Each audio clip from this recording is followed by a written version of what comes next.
seriously popular. I'm Germania Poleo, Chief U.S. Reporter for the Daily Mail. I'm Kelly Laco, Executive Editor of Politics for the Daily Mail. And you're listening to Welcome to MAGAland, inside Trump's second 100 days.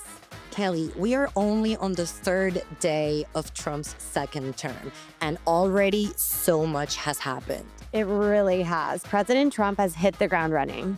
We have a lot to discuss. Right after this quick break, we'll get into our post-inaugural evening wrap-up, Trump's executive orders, and more. Welcome to MAGAland. Kelly, the inauguration is finally over. However, there are a few gems we really cannot not discuss this episode. For starters, the performers. Billy Ray Cyrus, what was he doing? I know you were at some of the balls. Were you there to see that performance that everyone is talking about? Because let's just say it was frantic, awkward, and uncomfortable to watch. Yes, you are quite right. The performance was definitely a standout, but not in a good way. Billy Ray Cyrus was performing at the Liberty Ball, which was one of the 3 sanctioned balls that Trump attended. It was a dumpster fire from start to finish. He was on stage for about 10 minutes, kind of mumbling along to his song, Old Town Road. He looked like he was intoxicated. He wasn't making any sense. Cyrus actually compared himself to Carrie Underwood, who also had a similar tech malfunction earlier in the day during the official ceremony. But she stole the show. She sang a cappella to God Bless America, and it was beautiful and moving. On the other hand, Billy Ray Cyrus truly embarrassed himself in front of thousands of MAGA supporters. Well, we know that Miley has no relationship with him, so maybe there's something about this weird behavior to blame for that. I also want to discuss more notable moments from Monday, including Elon Musk's controversial salute at the Capitol Arena rally. A lot of people are saying it was clearly a Nazi salute. Other people are saying this is, again, the left trying to call everyone a Nazi. However, the Anti-Defamation League even came out to defend Elon, saying that the gesture was awkward. Grimes, the mother of his children, has suffered some backlash because of this alleged Nazi salute, which makes more sense because she's an artist and has a more liberal audience that had been tweeting at her, telling her she needed to disavow Elon Musk after this moment. She came out saying, hey, like, I hadn't even seen this. I am not to blame for everything Elon does or does not do. One of her fans even said he would remove a tattoo of Grimes because of what Elon Musk had done. I think Elon Musk is a very awkward person. We've seen him on stage doing weird hand gestures over the course of the campaign. It's hard to say if this was actually a Nazi salute or not. He's denied it. And it is notable that the Anti-Defamation League came out saying that it was likely just an interesting, weird gesture by Musk, because they would be the first to point out if it really was a Nazi salute. He was awkward a few other parts during the times he was pulled onto stage by Donald Trump. Trump kind of had to step in and, kind of direct his line of thinking a couple different times. So it's obviously divided the internet, but he's been very vocal to condemn it right away. Another moment that everyone was talking about was Trump dancing with a sword at the commander-in-chief's ball. Is Trump now fully embracing all that kind of weirdness that the left used to mock him about? I think he's just kind of finally having a good time because he's being celebrated by pop culture. I think this sword dance was Trump having fun with the crowd, having fun with the service members on stage. He also whirled around a couple service members during the first dance. I think they were really just, having fun at their inaugural balls, letting loose a little bit, really taking in the moment. I think this time around they're very happy and they looked like they were having a great time. I think we also saw that when he was throwing the pens that he signed all the executive orders into the crowd. It was very showy. We know Trump loves a good TV moment, so that was definitely one. It was a very unique way to distribute the pens, which are usually kind of like a ceremonial signing pen that you would frame or keep on a desk forever. So it was funny to see him throwing it into his crowd as the MAGA fans went wild. I think it all goes back to his love of pageantry. And also, right after that, he started talking to the press for hours as he was just coming back to the Oval Office for the first time. Trump's always been historically open to press answering their questions, not shying away from some of those hard hitting questions that come up. And I think we can expect that for the next 4 years, which makes it a little bit nutty inside the White House, but great for transparency and great for Americans. Speaking of Trump signing executive orders, we'll take a look at what was inside coming right up after this break.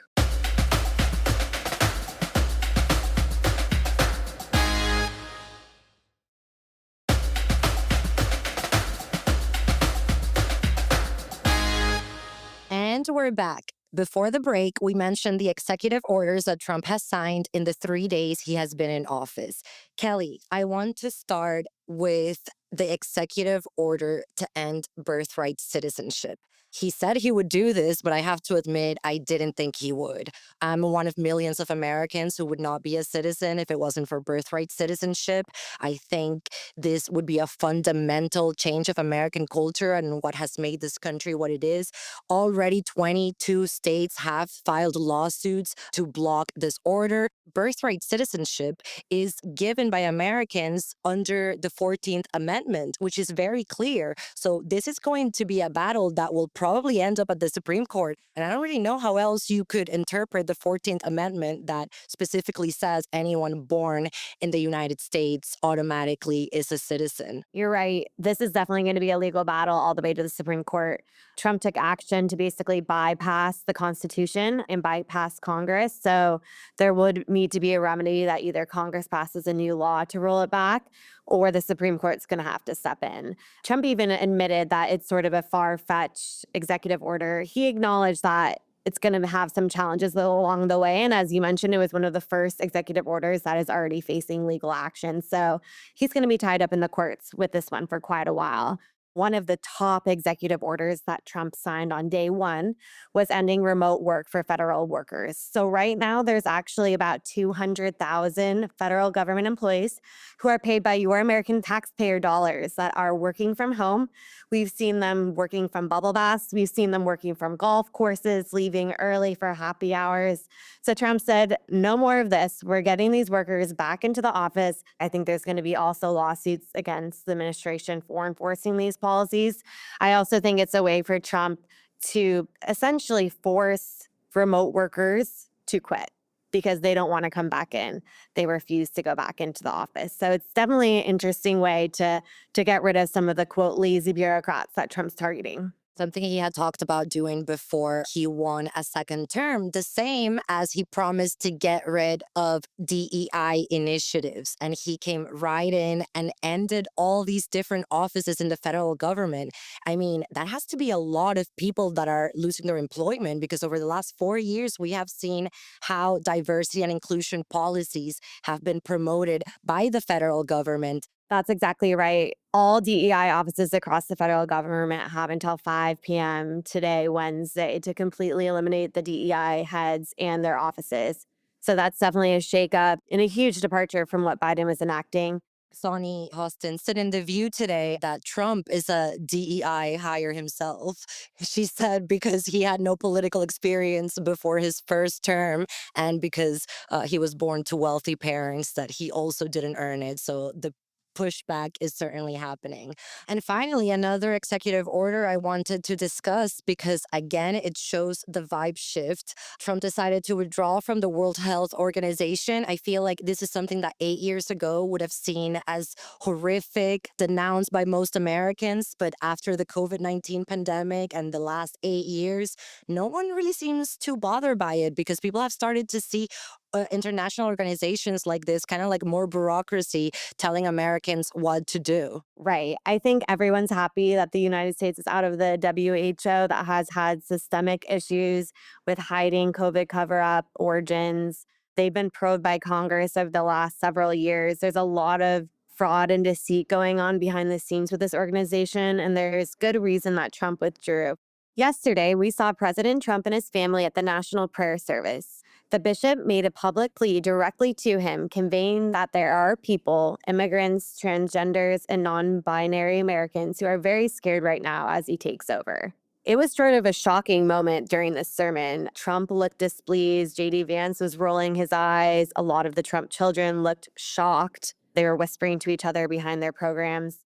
What were your takeaways, Germania, from the sermon that now has gone viral? They were certainly paying attention to that sermon because the moment things took a turn, all of them visibly looked upset. I thought JD Vance particularly looked enraged. And I think it makes sense because, especially during this week that they're celebrating their victory, it's kind of like a juxtaposition of the culture that they feel Americans are completely over and what led them to the White House. And then even after, they probably feel like, and we're still being lectured after, the public voted against this.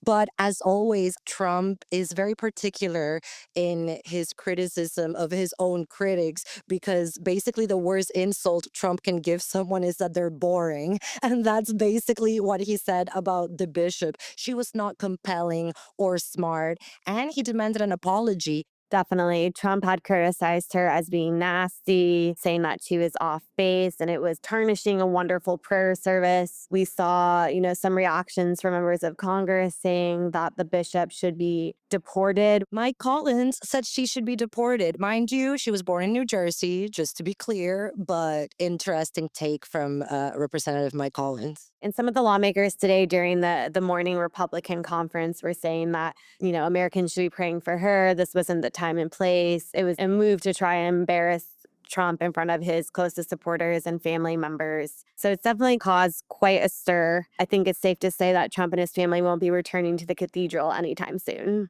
We have a little bit of some last minute tea that I wanted to bring up. We've already talked about rumors surrounding the Obama's marriage and why they haven't been seen together recently. But we now have some reporting that there is some tension between Kamala Harris and her husband, Doug Emhoff. Now we know they're already back in California. They're figuring out their next step. It appears that Doug has already been in talks to take a job that would mean he has to travel a lot.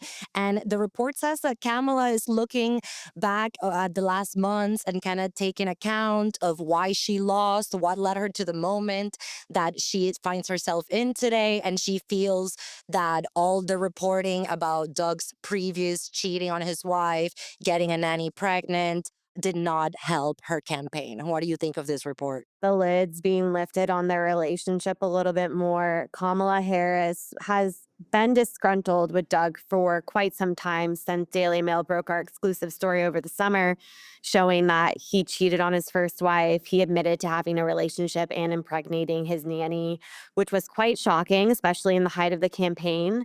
So I don't think that this has gone lightly from Kamala Harris. I think there's still some resentment there that he was overshadowing her campaign in the critical 3 months she had leading to the election. He poised himself as a pro-woman warrior on the campaign trail, and then these allegations came out, happened to be true, and that's a bad look for Kamala and her husband. So I think now that the dust has settled on the election, there's probably some friction between them. Other couples who have had even more bombshell relationship drama, like the Clintons, have stayed together throughout the years. The Obamas, there's also rumors that they're having some trouble in paradise, but it remains to be seen if they're headed toward divorce. I think when you're in politics and you're in a relationship, there's a lot of drama behind the scenes that Americans aren't aware of throughout the entire process. And so I think some of that is starting to bubble up, and we'll keep an eye on it. My prediction, though, would be that they're probably going to be staying together. Well, Kelly, there's good news and bad news. The bad news is that we're running out of time. The good news is that we're back on Friday with another episode of MAGAland, the first 100 days of Trump's second term.